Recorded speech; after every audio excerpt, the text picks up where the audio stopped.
The recent events at the White House where there's been civil disobedience from the environmental movement is a critical turning point.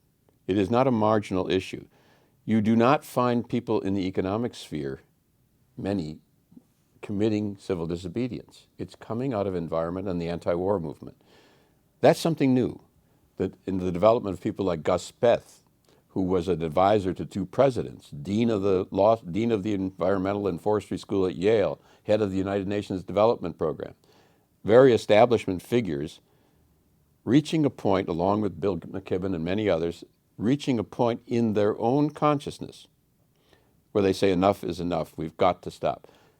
If you watch that as a historian, what you're seeing is a transformation of consciousness, an awareness that something new has got to be done. And it's coming out, the environmental movement is particularly interesting. I was legislative director to Gaylord Nelson at one point, the founder of Earth Day. In those days, it did not have that quality. It was a political movement. The old way of regulating, that way has failed in the face of corporate power. So that means you either transform the nature of the system or you lose.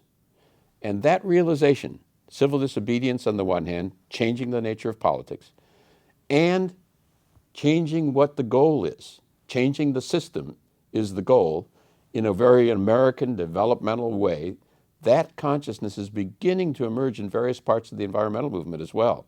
And there it has an edge, a moral, spiritual, almost religious edge.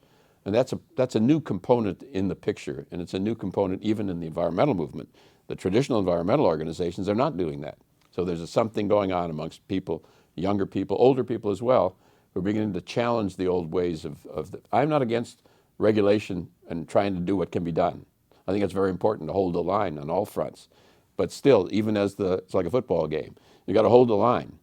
But what really counts is whether or not you can develop forward movement and develop behind that, prevent the worst, and yet develop the new system and the new politics and the new way forward. That's the key problem. And I think the environmental movement may take a main leadership role there.